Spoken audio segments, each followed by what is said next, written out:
Los panas del café. Panas de café.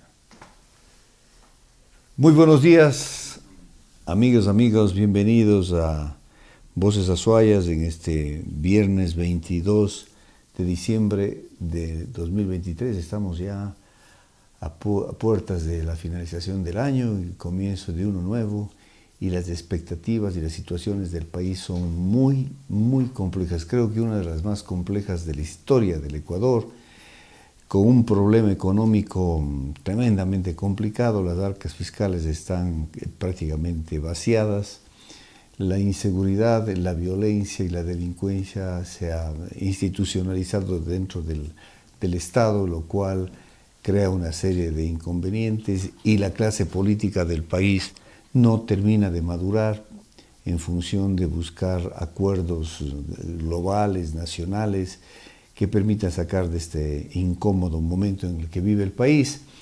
Esperemos que las posibilidades de este encuentro, de este acuerdo, de este pacto que se debería celebrar entre los políticos y la sociedad civil también, porque de eso también depende mucho, podamos llegar a encontrar mejores derroteros en el próximo año. Pero estamos llegando a una situación tan compleja, y en los últimos días se ha dado una intervención, una participación de la Fiscalía con un operativo nunca antes visto en el país, donde se ha detenido a una cantidad de gentes, y no de medio pelo para abajo, sino realmente gente que está en la administración pública y que ostenta cargos de relevancia, como el mismo presidente del Consejo de la Judicatura. Y a esto se le ha denominado como operación o el caso Metástasis. Pero para que exista metástasis es necesario siempre que haya un tumor inicial. Eso hay que descubrir. Bueno, ¿Cómo estás? Buenos días. Buenos días, César. Buenos días, Carlitos, nuestro invitado de hoy. Efectivamente, el tumor inicial, ¿no? El tumor inicial es un complejo. Estaba haciendo yo un esquema, ¿no? Hay 3 círculos cancerosos que convergen y se intersectan. Uno es el que proviene del círculo del narcotráfico y la violencia organizada y el crimen organizado, ¿no? Que intersecta con una burocracia corrupta, que son esos que no es toda la burocracia, pero son suficientes y están en los puestos clave, ¿no es cierto?, en todo el aparato burocrático del Estado. Y luego un tercer círculo que intersecta con estos otros dos, que es el círculo de la corrupción política, ¿no? A través de los partidos, y ahí tiene un papel fundamental el Partido de la Revolución Ciudadana, lo que sobrevive. Sobre todo, entonces, ¿qué pasa? Que se intersectan estos 3 círculos, creando un núcleo duro que de alguna manera lo denuncia Luis Verde Soto en su análisis que hace de la corrupción, los puntos calientes, ¿no? Donde ello explica cómo es tan difícil, es decir, ese cáncer que está ahí. Ahora, por una suerte del destino, una cuestión, resulta que el señor Norero, que es un capo de este círculo, que como vemos tiene conexiones con todos los otros 2 círculos, pues muere. Y entonces, Si es que está muerto. Bueno, por casualidad, digamos. Y entonces se logra descargar toda la información de sus teléfonos. Es decir, eso es lo que desata esta parte de la metástasis. Es decir, cómo a través de este capo, que es una de las mafias existentes, cuáles son los contactos que tiene, tanto en el Estado como en la burocracia estatal, como en los círculos políticos. Y yo creo que aquí hay una cosa muy importante que quisiera destacar antes de darle la palabra a Carlitos, es que me parece a mí que sí hay hasta finales de año ocurre algo nuevo. Es decir, usando la misma palabra que suelen usar los correítas, dato mata relato. Es decir, Claro. Hay tal cantidad de datos que mata el relato del lawfare, de la persecución política y todo lo demás. Es más, se descubre a cómo el discurso, por ejemplo, del señor Correa desde Bélgica, sus anticipos y sus cosas, está perfectamente conectado con esos círculos mafiosos, tanto de la burocracia enquistada dentro del Estado, como los círculos que dominan las cárceles y dominan el territorio. Ciertamente. Bueno, como te decía, ya anticipó Fernando, tenemos como invitado al doctor Carlos Castro, conocido analista aquí en la ciudad y en el país, ex decano de la Facultad de Derecho, un jurista y además un analista político. Carlitos, buenos días, bienvenido. ¿Cuál es su inicial visión del problema del caso de la metástasis? ¿Coincide tal vez con la génesis del tumor inicial? Buenos días, Fernando. Buenos días, César.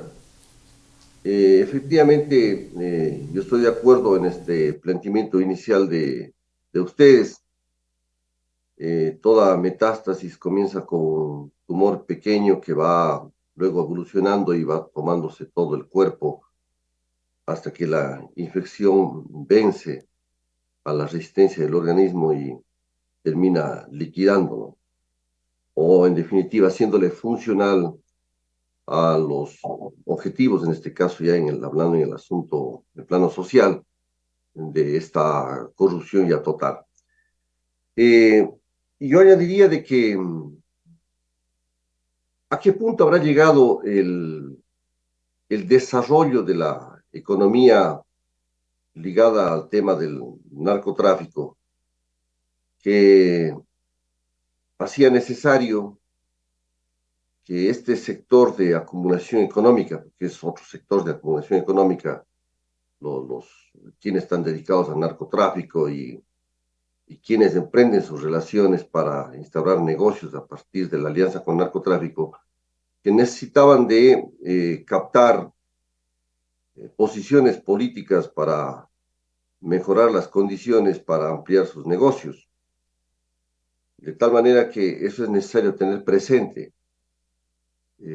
Supone, por lo tanto, un proceso más o menos largo de evolución, de desarrollo, de penetración económica del narcotráfico en el sistema económico de la sociedad y que alcance cierto poder para tener la necesidad de buscar condiciones más óptimas a partir del control del Estado para poder ampliar sus negocios. Tanto es así que buscan aliados políticos y se transforman, por lo tanto, no solamente de actores económicos en actores políticos, para desde el Estado, con esas alianzas políticas y económicas, desarrollarse, lo cual implica que efectivamente en el país se vive un proceso en donde el Estado, la política, la sociedad está fuertemente penetrada. Ahora pues es una oportunidad que se tiene o para poder avanzar en la lucha contra la corrupción y enfrentar de mejor forma esta situación, o también un fracaso de lo que se ha iniciado puede conducir a peores días en el país. De forma que el planteamiento inicial que yo diría es que el narcotráfico se ha desarrollado en tal medida en nuestro país que desde las alianzas económicas pasaron a las alianzas políticas y por lo tanto los beneficios mutuos de la narcopolítica, de fuerzas, de partidos, de movimientos, sobre todo de líderes, ¿no?, que obtienen beneficios, ventajas y las relaciones de sectores económicos pudientes de la economía nacional también con el tema del narcotráfico. Efectivamente, efectivamente, ¿no? Hay un eco, no sé. Hola. Ahí parece que está mejor. Sí. Ahí está mejor, sí. Sí,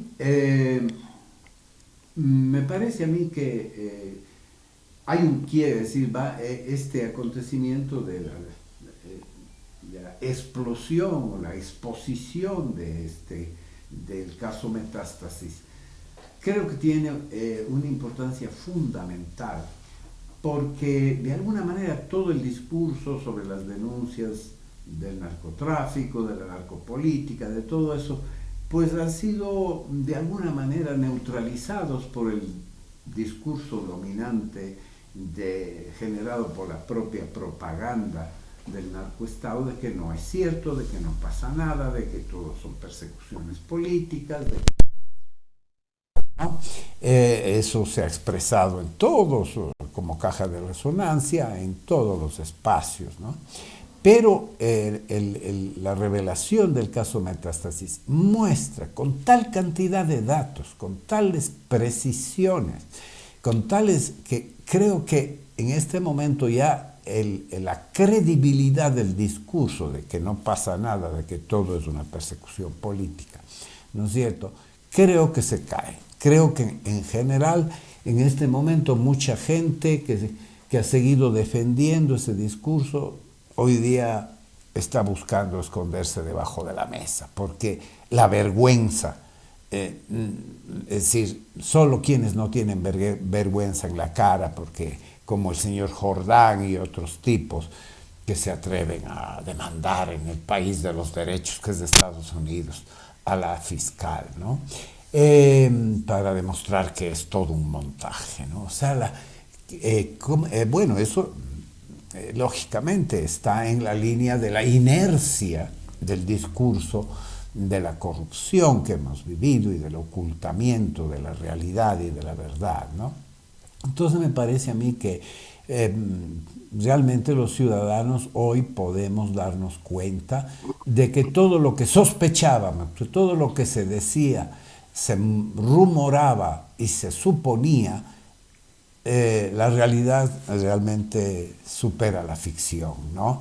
Es muy, muy decidor todo lo que ha ocurrido. Entonces a mí me parece que es una llamada realmente, pues por primera vez en todo este periodo, es una llamada, es un aldabonazo ético. Es decir, porque no cabe duda que estos núcleos, estas intersecciones de la corrupción, el crimen, lo político, lo burocrático, ¿no es cierto?, tienen un apoyo social. En torno de cada uno de estos sectores existe incluso una población. En torno al narcotráfico hay gente vincula que se beneficia enormemente de la población, de ese dinero, aunque no trafique, de la gestión o el tráfico de influencias de los círculos burocráticos. Hay un montón de familias, un montón de empresas, un montón de la sociedad que se beneficia también de eso. Y obviamente en los círculos políticos, a través del voto popular, otro gran volumen de población. Entonces el apoyo social que de alguna manera se beneficia de todos estos núcleos de corrupción es amplio, y eso también indica la gravedad del problema, ¿no? Y la necesidad realmente de que por fin la justicia se depure y empecemos a ver resultados. Hay un elemento que está quedando un poco en nuestro análisis, no le estamos tocando y que es importante abordarlo. También el periodismo. El periodismo que se develó por fin cuál es su verdadero rol y su participación y su grado de profesionalización. No son verdaderos profesionales aquellos que están en contubernio, solamente tratando de luchar contra la corrupción política y no contra la corrupción y la violencia, y conversando justamente con los quienes dirigen este narco político Estado, que son un contubernio, insisto, con delincuentes comunes, y eso ellos también el periodismo ha sido infiltrado. Y fíjate con qué habilidad, de cómo esa simbiosis entre el periodismo y el capo del narcotráfico, ¿no? Todo es cuestión de dinero y de posicionamiento, de rating, ¿no? De rating, etcétera. Sí. Carlitos. Bueno, sí, efectivamente, a raíz del operativo llevado a cabo por la Fiscalía General del Estado, se ha hecho evidente, como señalaba en algún artículo, de opinión que lo que sospechaba la ciudadanía, lo que percibía la ciudadanía desde hace algún tiempo es una realidad. La existencia de esta red o estructura criminal incrustada tanto en la economía como en la sociedad, y quién sabe, ¿no es cierto?, que avance también tenga en cuanto a su influencia en la opinión pública. Por lo pronto, pues se sospecha de la actividad en algún medio de comunicación con algún periodista, en fin.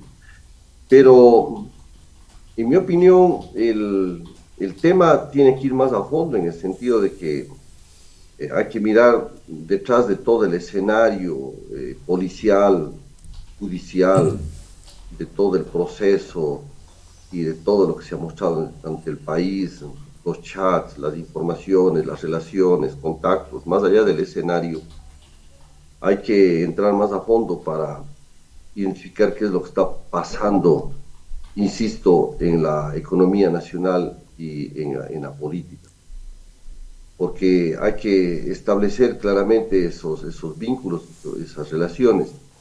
El negocio de la droga, del narcotráfico, precisa, ¿no es cierto?, la penetración en el circuito económico y necesariamente utiliza el sistema económico y las instituciones del sistema para poder desarrollarse en la sociedad.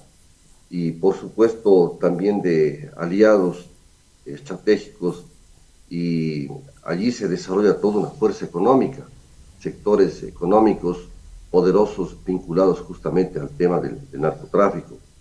Y por otro lado, el asunto de los actores políticos, porque se evidencia claramente que estas mafias, estos carteles, llegaron, ¿no es cierto?, a tener conexiones políticas de tal naturaleza que ahora inclusive se les cae el discurso, la careta, y se muestran de cuerpo entero en sus actitudes, porque en estas circunstancias no es un tema de palabras, de posicionamiento, de discursos, sino es de realidades, y las realidades están allí.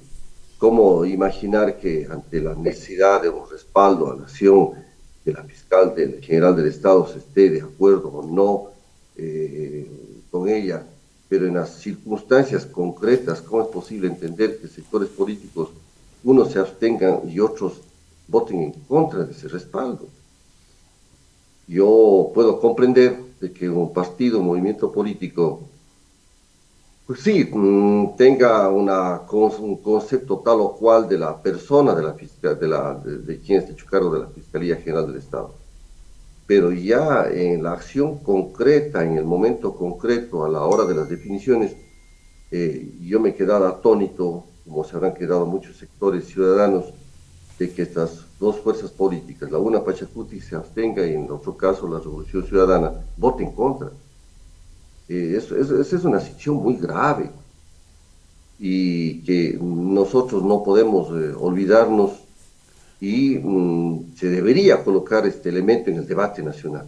¿Cómo es posible que en este momento tan álgido de la vida nacional, donde se precisa una unidad nacional en contra de la delincuencia organizada, el narcotráfico, la narcopolítica, sin embargo existan explosiones nada más ni nada menos en el seno de la Asamblea Nacional, en una de las instituciones más altas del Estado, en donde hubiésemos querido ver una unidad total en contra de este azote de la delincuencia organizada y el narcotráfico en nuestro país.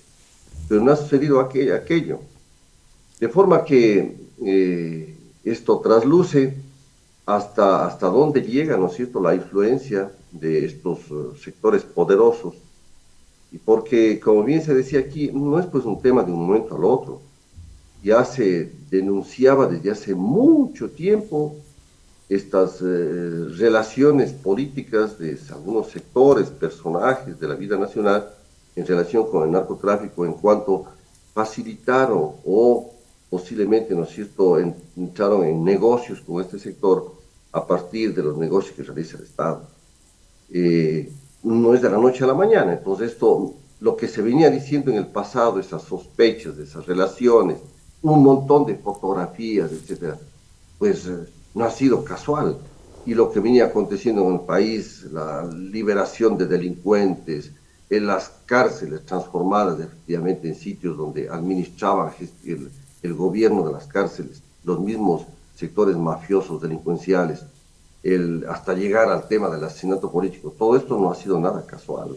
Obedece a una lógica de lo que estaba pasando en el país y de cuánto ha avanzado nuestro país. Estamos hablando de años para que se desarrolle una situación de esas y llegar a semejante penetración en el ámbito de la economía, pero sobre todo la política, porque más preocupante es la penetración en la política, porque estamos hablando de la participación en el poder y la capacidad, por lo tanto, de influencia de la toma de decisiones en todo ámbito para generar condiciones para un mayor desarrollo de la economía vinculada al narcotráfico. Hay un tema y de que... la economía en general, porque no solamente es el narcotráfico. Hay un tema que preocupa también al gremio de abogados. Algunos abogados que están molestos porque la Fiscalía considera que su participación profesional no es la adecuada. El abogado está para asesorarle, dirigir, buscar que se haga justicia, pero coincido con algún analista que el abogado no es precisamente el asesor para cubrir la retirada de los delincuentes, o para que el delito sea totalmente indescifrable, para que tenga las salvaguardas necesarias para evitar que en su momento quienes cometan los delitos sean debidamente juzgados. Entonces, aquí hay una confusión también al gremio en cuanto al verdadero papel, al papel ético, al papel deontológico de los abogados, de los jueces, ¿no es cierto?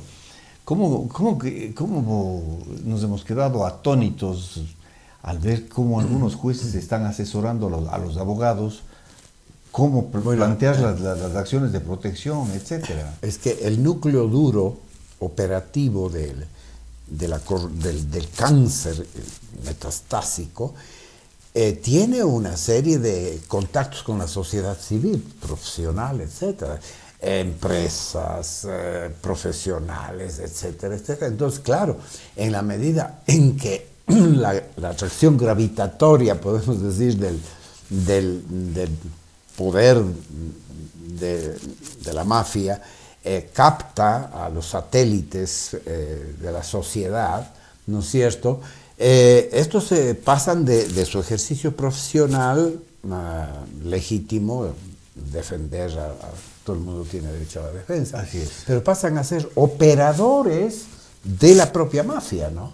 Bueno, recordemos el papel que tenía este judío famoso en la época de Al Capone, ¿cómo se llamaba este famoso hombre? Un abogado genial, pues que mantenía precisamente las cosas de tal manera que era muy difícil capturarle a Al Capone, que al final cayó por los temas de tipo fiscal, ¿no? Que no por los tipos más criminales. Entonces, lo mismo pasa acá. Fíjate que lo difícil que ha sido desentrañar todo esto, porque, a ver, la tesis que mientras el que está en el poder sea un presidente, por ejemplo, para ir al caso Ina Paper y al caso, el último, ¿cómo se llama?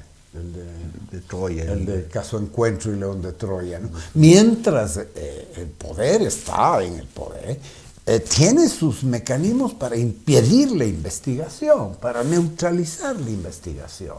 Entonces, solo salidos del poder y desgastada su influencia, se allana. Si no hubiera muerto el señor el patrón, pues no tendríamos. No habrían los celulares. Es decir, o los que controlan la mafia o mueren o se van, y entonces es posible meter las narices de lo que ha pasado, porque de lo contrario están todos conchavados, confabulados, para que no salga nada del agujero negro, ¿no? De ese lugar oscuro donde realmente ocurren las cosas y que nadie sabe cómo ocurren, ¿no?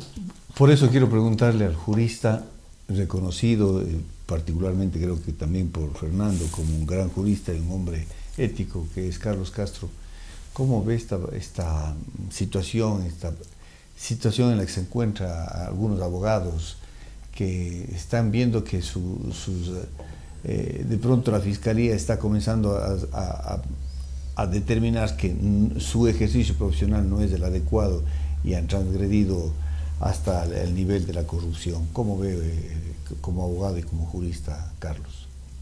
Bueno, es lamentable y doloroso, pues, ¿no? Yo diría que la actividad mafiosa, el narcotráfico, contamina todo.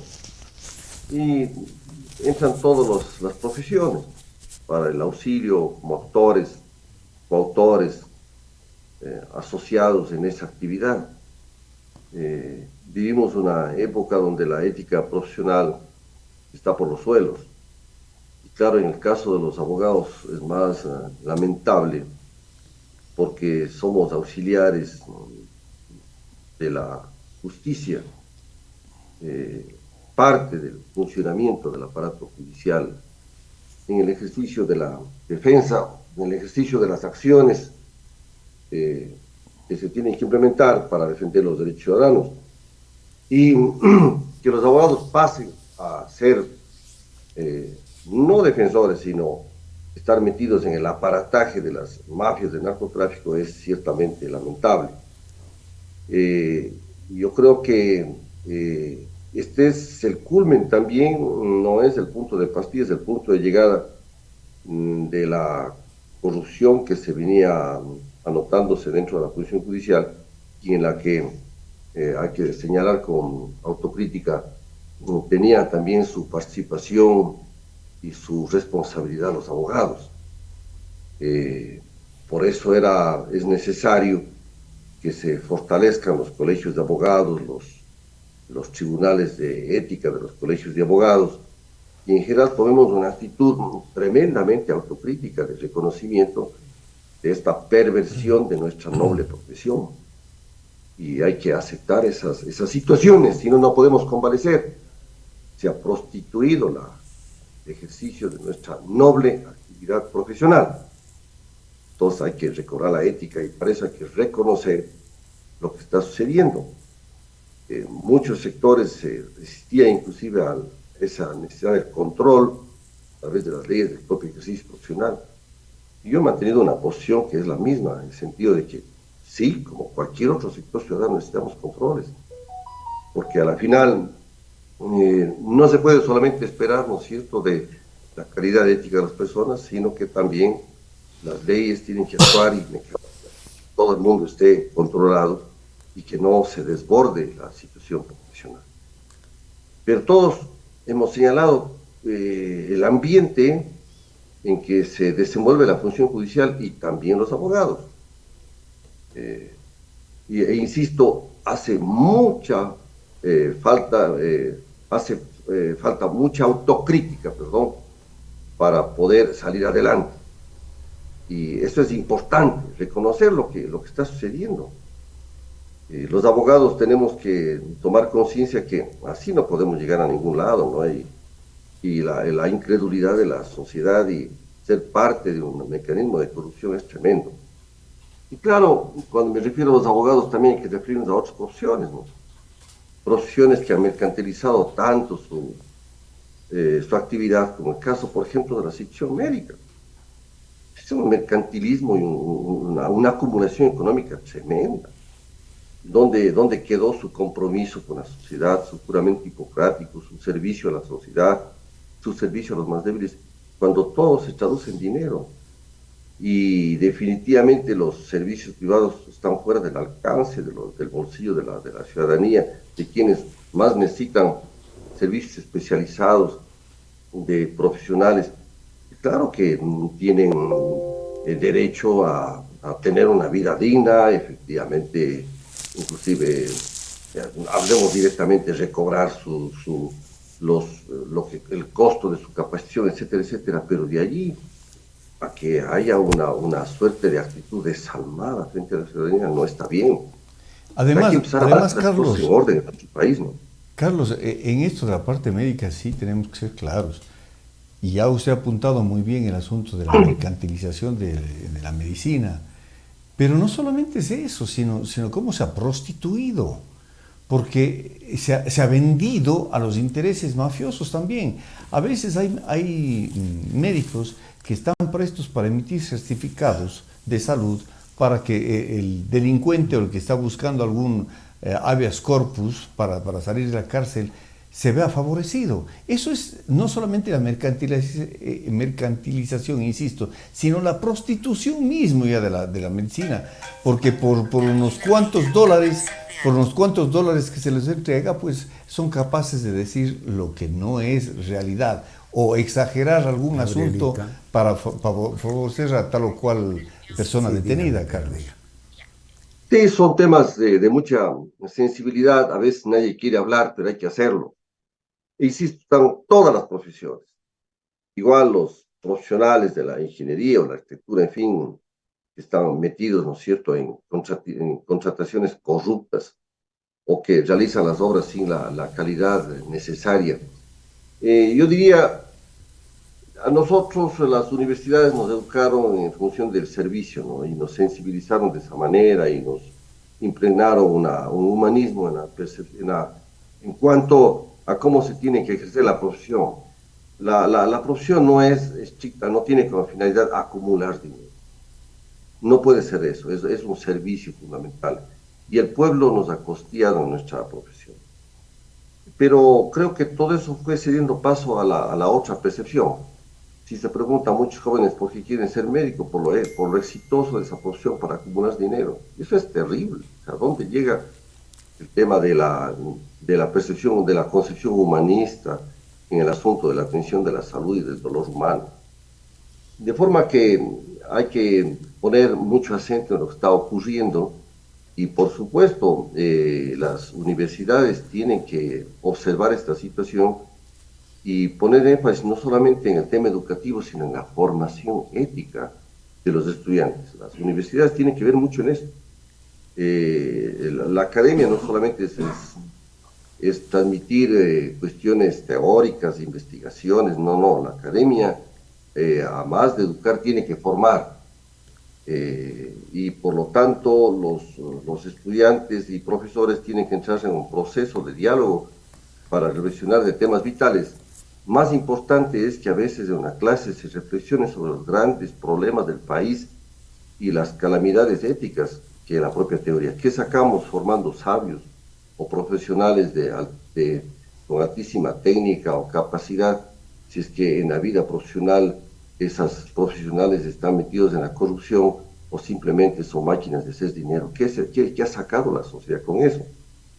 La formación teórica y la investigación tiene que estar ligada a una profunda ética, a un proceso enorme de humanización, y las universidades tienen que preocuparse de eso y dar ejemplo. Esta situación que pasa en el país con el tema de la participación de jueces, fiscales, abogados, policías, debe llevarnos a una enorme reflexión. En el fondo, ¿qué es César y Fernando? En el fondo estamos hablando, ¿no es cierto?, de la descomposición ética. Jueces, fiscales, abogados, policías, es terrible al punto de ver que grandes delincuentes cuidando supuestamente a los delincuentes en las cárceles, ¿no? Es decir, los narcotraficantes hecho cargo del cuidado de las cárceles. ¿Cómo es posible? ¿A dónde hemos llegado tanto? Jueces que deberían darle el ejemplo, jueces delincuentes. Esto debe sacudir la conciencia nacional. A mí me preocupa a veces que nos quedemos en el dato, en el escenario, en las cosas, en lo que se hace a veces con el periodismo amarillo, ¿no? Pero hay que descubrir detrás de todo esto que la podredumbre a donde se ha llegado como sociedad y las responsabilidades de cada uno. Cada uno tiene que asumir sus responsabilidades. Universidades, las instituciones públicas. Es un problema, en el fondo, un problema ético. Y luego, con esto también quisiera terminar esta parte. Detrás de todos los títeres en el escenario hay los titiriteros. Y eso es lo fundamental. Arriba están quienes manipulan. Porque dejémonos de cosas. El escenario que nosotros estamos viendo en el tema de la metástasis tiene unos personajes que están detrás del telón, ¿no?, que están arriba del escenario, moviendo a los títeres. A esos hay que llegar. Y a eso hay que descubrirles, porque hemos llegado a veces naturalizar estas cosas, ¿no? Y detrás de esto hay políticos y fuerzas políticas. Y una cosa más, yo me reitero en afirmar de que esto es resultado de lo que vino aconteciendo hace algún tiempo de la formación de un Estado como maquinaria para la delincuencia, lo que he venido insistiendo, una delincuencia estatalmente organizada. Eso es un paso más adelante que la simple delincuencia organizada. La delincuencia estatalmente organizada y la utilización del Estado como aparato de delincuencia. Hemos vivido eso en el país. Ha habido no procesos de acumulación a partir del Estado y un minúsculo grupo de nuevos ricos que se han enriquecido en este país, ¿sí? A costa de los negocios del Estado, unos a través de contrataciones públicas, coimas, etcétera, favores, y también en relaciones definitivamente con el tema de la economía del delito. Sí, Entonces, hablemos las cosas, ¿no es cierto?, en profundidad en ese sentido, para descubrir más allá del escenario que se nos muestra en este tema de la metástasis. en este análisis de la metástasis, es decir, hacia dónde los tentáculos del tumor inicial se ha extendido, que aparentemente está tomado todo el cuerpo social, ¿no? Yo me he quedado sorprendido. Alguien que tengo que reconocer es un gran comunicador como es el expresidente Correa. Un gran comunicador cuando él tiene el guión claro. Se sujeta estrictamente al guión y lo hace de manera extraordinaria. Pero de pronto cuando son sus vísceras las que se le imponen, comete ciertos desajustes en su imagen que alarman a la sociedad. ¿Cómo puede ser que los tentáculos hayan llegado? Porque de hecho se evidencia que el señor estuvo colaborando, por lo menos haciendo de campanero, como se dice en el argot popular, para que fracase esta operación o este caso metástasis y todo el esfuerzo que venía realizando la Fiscalía no dé resultados. Y de hecho que insistimos en que ha dado resultados de eso, pues no es que ha sido desoído por las partes o por los actores de la delincuencia. Hay algunos que ya huyeron, justamente ante la alerta que se les hizo a través de un Twitter, otros que pidieron refugio o pidieron asilo y etcétera. Entonces vemos cómo estos tentáculos se han extendido en forma tan extensa que ha tenido cobertura, incluso ha llegado a instancias mismas de expresidentes de la República. Es algo que realmente sorprende, cometiendo de lo que se puede deducir un delito, porque el haber alertado de un operativo que estaba en reserva, porque estaba en una fase de investigación, todo bajo reserva, gracias a los infiltrados que tiene también el Estado y la Fiscalía, le hicieron conocer de que se iba a dar un proceso de allanamientos, etcétera, y detenciones. Alertó el señor expresidente y ahí es donde transgrede, porque son las vísceras las que definitivamente lo nubilan su cerebro. Carlos, ¿cómo vio este papel del expresidente de la República? Bueno, tremendo mal ejemplo para toda la sociedad, ¿no? Pero se desvistió. O sea, en vez de reaccionar como un expresidente, un exmandatario, frente a la terrible situación del país, alerta que se va a dar un operativo por parte de la Fiscalía, por Dios, un expresidente de la República. Ya apartémonos del tema del corrido, o sea, un expresidente de la República.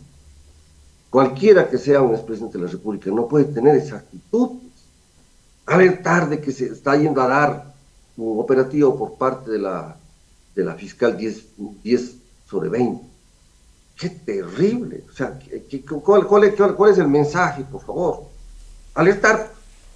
Y claro, de eso se aprovecharon muchos para ponerse a buen recaudo, ¿no? Pero, César, es un problema que nos debe llevar a otra reflexión. El cáncer está en el sistema político de la sociedad. Y yo creo que todos los partidos y movimientos tienen igualmente que entrar a un proceso de depuración. Porque al final todo nace, parte del asunto de la calidad de la actividad política y cómo los partidos están preocupándose por formar militantes y cuadros dirigentes para este país. Es la cantera, de ahí salen los candidatos a concejales, alcaldes, prefectos, asambleístas, por lo tanto los presidentes de la República, en fin, y los partidos ponen ministros, funcionarios, etcétera. Todos sabemos de eso. O sea, ahí está, esa es la fuente de fuentes, los partidos y movimientos políticos. Y la corrupción está en muchas tiendas políticas, ¿no? De diferentes signos ideológicos, y tenemos no solamente esas actitudes criticables del expresidente de la República, pero tenemos otros también. Vea, César y Fernando, en el Pleno de la Corte Nacional de Justicia se plantea una moción del presidente de la Corte para llamar la atención de lo que estaba pasando con el presidente del Consejo de la Judicatura y en general con el comportamiento de ese organismo en relación con un proceso, con un concurso mañoso, ¿sí? Viciado, donde no se respetaba la seguridad jurídica, con favorecimiento, se veía pasos ya de favorecimiento para unos, para otros, hasta el punto que han renunciado, últimamente renuncia inclusive una persona de acá de Cuenca, que estuvo concursando y que se le conoce efectivamente, exalumno del Universidad de Cuenca, profesor de este momento de la Universidad de Cuenca, que de cuarto baja al octavo puesto. Y resulta que en el Pleno de la Corte Nacional de Justicia no hay los votos, pretexto de la independencia, de que eso atenta a la independencia. Lo que atenta a la independencia de la función judicial es la corrupción, pues. La metida de la mano en la composición de los jueces y tribunales a partir de concursos oscuros. Entonces, daba realmente repugnancia ver cómo algunos magistrados o magistradas, en nombre de la independencia de la justicia, omitieron dar sus votos para rechazar un concurso. Que vea usted, una juez honesta acaba de suspender y luego efectivamente se termina reconociendo por parte del nuevo Consejo de la Judicatura que era un proceso mañoso. Trucho. Terrible. Pero no había votos en el Pleno de la Corte Nacional, en el máximo organismo de la justicia ordinaria. Ya tiene usted elementos. Por un lado, el propio Consejo de la Judicatura dañado, corrupto. En la Corte Nacional de Justicia, sin sensibilidad, omitiendo pronunciarse firmemente con criterio ético frente, ¿no es cierto?, a todo el aparato judicial y a los propios abogados. Y luego un expresidente con ese tipo de declaraciones. Y luego en la Asamblea Nacional, ¿sí?, que en vez de darle un respaldo a la actitud en el caso de un personaje como la Fiscal General del Estado, sin embargo, hay votos de abstención y de rechazo. ¿Qué significa eso? ¿Qué significa eso? En el fondo hay un problema, el problema medular del sistema político de la sociedad que tiene que convalecer, porque queremos tener partidos y movimientos que cuiden a la ciudadanía, que cuiden el patrimonio de la sociedad, que nos cuiden a todos los ciudadanos. Pero no, pues esto que estamos viendo, cómplices, aliados, por acción o omisión, frente a la delincuencia organizada. Entonces este país no tiene destino. Hay que recordar, Carlos, que no es el primer exabrupto, sino dentro de sus perlas, el expresidente también alguna vez se permitió hablar de que ciertos actos de corrupción no eran tales, sino eran acuerdos entre privados. Acordarás usted de eso. O sea, tratar de santificar actos que están reñidos contra la ley, diciendo que son acuerdos, que no pasa nada, que son cuestiones infantiles, son acuerdos entre privados. Entonces, con esos mensajes se hace un llamado a la ciudadanía que se hagan nomás los acuerdos privados y se viva en este tráfago permanente de la corrupción, ¿no es cierto? Y por eso también el pueblo ecuatoriano ya como que ha naturalizado aquello de que no importa que robe, pero haga obra, ¿no? Ese es ya el fin, el culmen de la descomposición social por estos mensajes, por estos malos ejemplos que se da. Quisiera que analicemos también dentro de estos tentáculos que se han extendido en la sociedad lo que ha pasado en el SNAI, Carlos. En el SNAI nosotros hemos venido desde el activismo pidiendo de que exista un organismo que haga una auditoría permanente de lo que pasa dentro el organismo que rige el sistema de rehabilitación social, y jamás se nos hizo caso, jamás se nos hizo caso. Nosotros sabíamos cuán descompuesto estaba, porque era evidente, de un doble discurso. Por un lado se decía que tenían el control de las cárceles y por otro lado se veía que tenían hasta piscinas con tilapias, etcétera, y con armas de grueso calibre, que cómo así ingresaban. Evidentemente ingresaban, como ya lo dijo alguna vez Fernando Villavicencio, a través de la comida, de los enseres necesarios para la cocina, etcétera, etcétera, y con el contubernio de otros, de guías, de administradores, personal administrativo y de policías también. Se dio toda esta descomposición, pero finalmente ahora vemos que uno de los directores del SNAI, a los cuales nosotros nos hemos opuesto porque decimos que no estaban capacitados, no por ser militares o rambos, son precisamente los indicados para la rehabilitación social. En este caso, que el general Ramírez también está implicado, y habiendo sido director del SNAI, también director de antinarcóticos. Eso nos dice realmente el nivel tan cruel y tan cruento de esta metástasis que se ha generado en el país del narcotráfico. Su visión, Carlos, sobre el SNAI. Claro, eso nos dice César y Fernando de toda esta descomposición del Estado, esta metástasis del Estado ecuatoriano, de este cáncer que ha tomado gran parte del organismo social y político. Yo nunca pierdo las esperanzas de que efectivamente logremos tener un sistema carcelario en donde busquemos la rehabilitación de esos seres humanos que cayeron, ¿no es cierto?, en el tema del delito. Y claro, también tenemos que decir que en la población carcelaria se nota también una situación en donde uno dice, ¿es posible o no la rehabilitación por lo menos de algunos grupos de personas privadas de la libertad?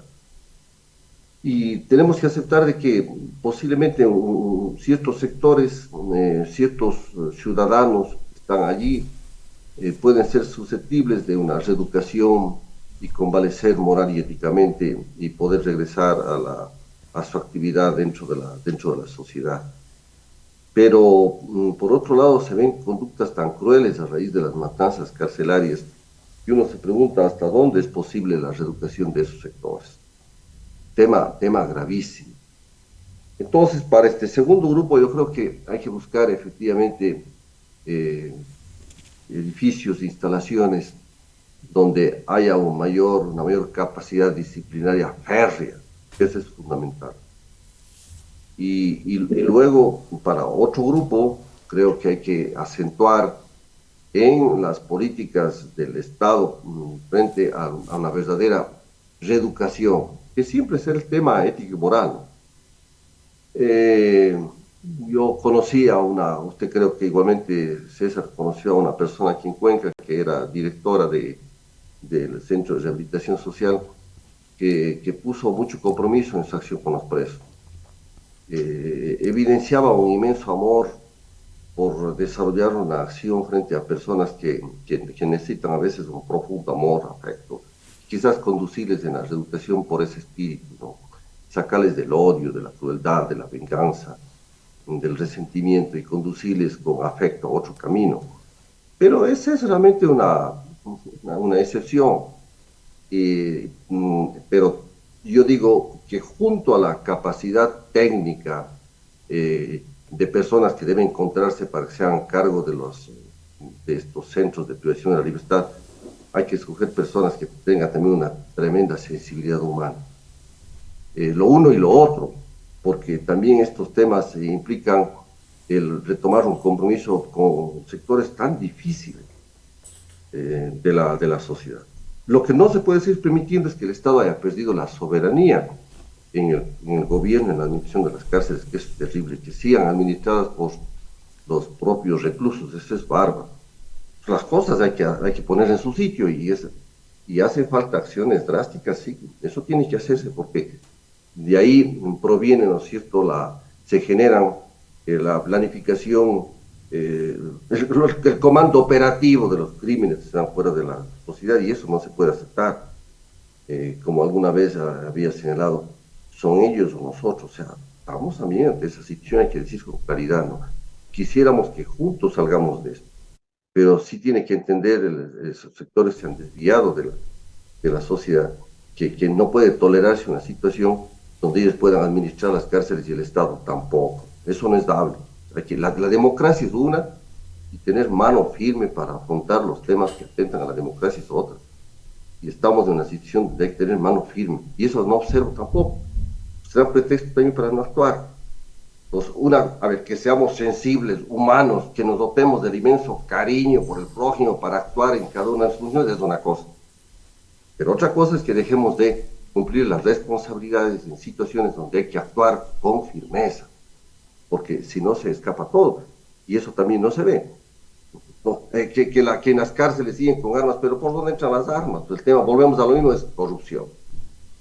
Si han pasado por ahí en la dirección del sistema que controla a los privados de la libertad, que está metido en la propia estructura criminal, pero ¿a dónde podemos llegar? Ahí se explica todo, ¿no es cierto? Las facilidades para que esas cárceles sean cárceles del infierno. Eso considero, pero vuelvo a insistir, esto implica, ¿no es cierto?, que tener una posición radical, integral, frente a los diferentes problemas de la sociedad y ver que todo conduce a esta pérdida de norte en la actividad política y todo conduce, insisto, a la responsabilidad de los líderes políticos y de las organizaciones políticas del país. Todo conduce a aquello. Aparte de responsabilidades, por supuesto, de la academia. La academia tiene su responsabilidad. Pero si nosotros admitimos que detrás de todo este escenario hay un problema de un vínculo con el poder político, y en el poder político los actores fundamentales son los partidos, pues caramba, tenemos que poner énfasis allí. Que no vengan, ¿no es cierto?, a rasgarse las vestiduras cuando los partidos y los movimientos políticos no están preocupados de estas situaciones, ¿no? ¿Qué pasa en las tiendas políticas? Cuando se ha señalado candidatos que claramente la sociedad les identifica en sus relaciones con el narcotráfico, y a veces falta que mueran esos alcaldes de ley para que se destape también quiénes han sido. Pero ¿quién les puso como candidatos? Entonces, hay que ver también qué pasa con la ley de partidos para que no puedan armarse, ¿no es cierto?, partidos por la simple voluntad o movimientos o lo que sea, sino que efectivamente haya un fortalecimiento para que se mejoren controles de todo el tema de la actividad política.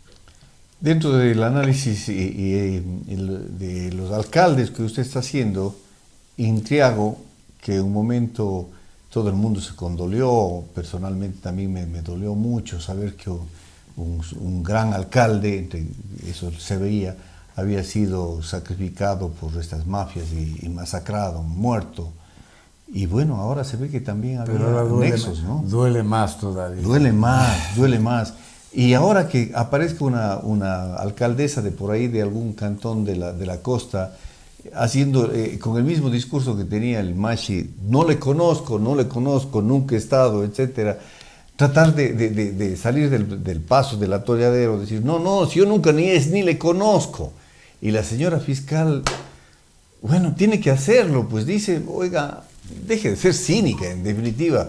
¿Cómo que no le conoce si hay videos donde usted está en situaciones de intimidad, incluso con el señor? O sea, se han contagiado de esta forma cínica de tratar de justificar o evadir la responsabilidad, y la alcaldesa sale con estas situaciones que realmente ya dejan la capacidad de asombro, que ya se ha quedado sin límites. César, permítame que le interrumpa porque no quiero que se me escape algo. Yo veo voces ausentes en el escenario nacional. A mí me ha extrañado de que, por ejemplo, no se pronuncien con fuerza los sectores empresariales. Yo hubiese querido ver que son los primeros que reaccionen con fuerza, porque esta situación no permite desarrollar sus propios intereses, incluyendo los de la acumulación misma, pues hablemos así, ¿cierto? De la acumulación sana, hablemos dentro de la lógica del propio sistema capitalista. Pero no veo reacciones con fuerza. ¿Qué pasa? ¿Qué pasa? Cuando es la hora en que todos tenemos que reaccionar con fuerza y señalar que esta situación no conviene a nadie, de esta situación no puede sacar provecho a nadie, a no ser que efectivamente quienes están envueltos en la situación mafiosa. Digo esto porque no escucho voces, reacciones de sectores que deben efectivamente pronunciarse ante esta situación de gravedad, ¿no? Y espero que efectivamente el sector empresarial lo haga y señale y exija efectivamente. Yo no creo que los empresarios solamente pueden estar poniendo la atención en temas de leyes si les beneficia o no, pero esta condición del país, por Dios, es una condición en que nos debe hacer preocupar a todos. Quería anotar ese tema porque muy importante. Es la hora del pronunciamiento. Sí, hablen, los bueno, que no hablan, sí. quiere decir que no se omiten cosas. Pero eso de mirar para otro lado como si no pasara nada, tú lo has señalado en la propia justicia, en las altas autoridades de la justicia, unas declaraciones tibias, sí, la trampa de las formalidades, del uso del lenguaje de derechos y cosas por el estilo, se han vuelto una cortina de humo realmente para mirar a otro lado, dejar hacer y dejar pasar, ¿no? Y como sabemos, más responsables, decía alguien, no sé si era Einstein o quién, que el mal que existe en el mundo, más que a los malos mismos, se debe a la contemplación de los supuestos buenos, ¿no? Entonces me parece a mí que esa hipocresía cómplice, ¿no? De cualquier manera, es la que ha permitido que se vaya conestando, formando parte del paisaje, esta crisis ética y civilizatoria que vivimos. ¿Por qué? Porque, claro, es la codicia, es el afán de poder, ya no es el servicio a la comunidad. Como tú decías, la profesión ya no es un intercambio de servicios, que tiene límites éticos en acumulación y en todo. Pero ahora es, agarra lo que puedas, como ese programa de Polito, ¿no? Si tienes la llave, sabes quién tiene la llave, agarras lo que puedas. Bueno, lo que estamos llegando al final del programa. Agradeciéndole, Carlos, y bueno, unos pocos segundos que nos restan de este programa, su despedida y tal vez algún aliento para poder seguir teniendo esperanza en los pocos segundos. Desear una feliz Navidad a todos nuestros, y particularmente a Carlos. Y Usted despide el programa, Carlos, en esta mañana de día viernes.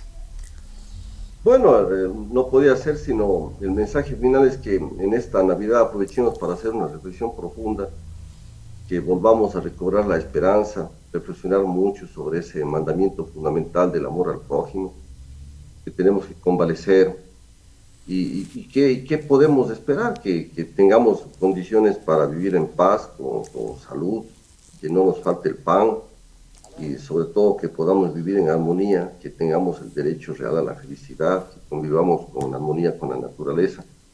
Y por supuesto que ojalá que este periodo de Navidad nos sensibilice, ¿no? Que aparte de ser una época muy mercantil, nos condolamos, digamos que podamos nosotros compadecernos, mirar por los demás y de alguna manera salir, ¿no es cierto?, renovados en este tiempo tan difícil. Gracias, Carlos, amigos y amigas. Con Fernando estaremos el próximo día viernes con ustedes. Muy buenos días, muchas gracias.